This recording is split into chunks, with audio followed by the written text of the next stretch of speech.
C'est une affaire qui n'en finit pas de s'étirer et chaque jour un nouveau protagoniste sort du silence. Après la mise au point de Keira Amraoui, c'est désormais à Aya Abidal, la femme d'Eric, ancien joueur de l'équipe de France, de sortir du silence par l'intermédiaire de son avocat. Si dans les premiers temps les soupçons se sont portés sur Aminata Diallo, la coéquipière d'Amraoui au PSG, cette dernière n'aurait finalement rien à voir là-dedans et le préjudice moral pour la footballeuse de 26 ans est immense.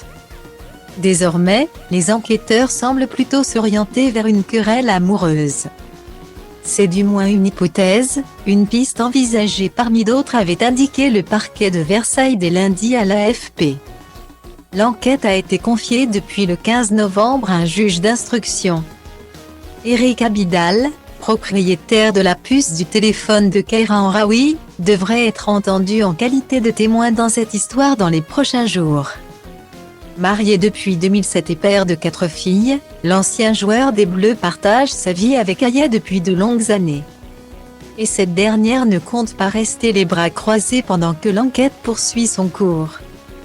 D'après son avocat, Nicolas Selupica, la femme d'Eric Abidal a demandé hier à être entendue par les enquêteurs. Cette dernière souhaite faire cesser la rumeur puisque d'après ses dires, elle n'a rien à voir avec ces faits, explique-t-elle dans un communiqué transmis à l'AFP. Aya Abidal a donc décidé d'agir très tôt, comme l'explique son avocat. Elle a, dès lundi matin, demandé au parquet de Versailles, par la voix de son conseil, à être interrogée, précise-t-il. Elle souhaite donc laver son nom au plus vite et elle espère que les choses vont s'accélérer. D'ici là, elle ne fera aucun commentaire sur ce dossier et souhaite être entendue le plus rapidement possible par les enquêteurs ou le magistrat en charge du dossier, conclut l'avocat.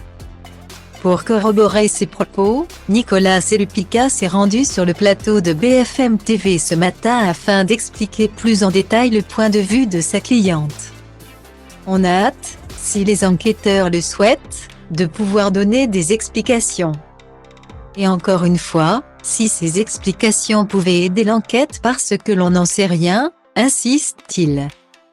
Pour rappel, le 4 novembre dernier, Keira Amraoui a été agressée par 2 individus masqués et armés de barres de fer après un repas organisé par le PSG au Bois de Boulogne. Si elle s'en est sortie avec quelques points de suture, ces agresseurs auraient visé principalement ses jambes pour mettre un coup d'arrêt à sa carrière. L'enquête se poursuit et les prochains jours devraient être décisifs.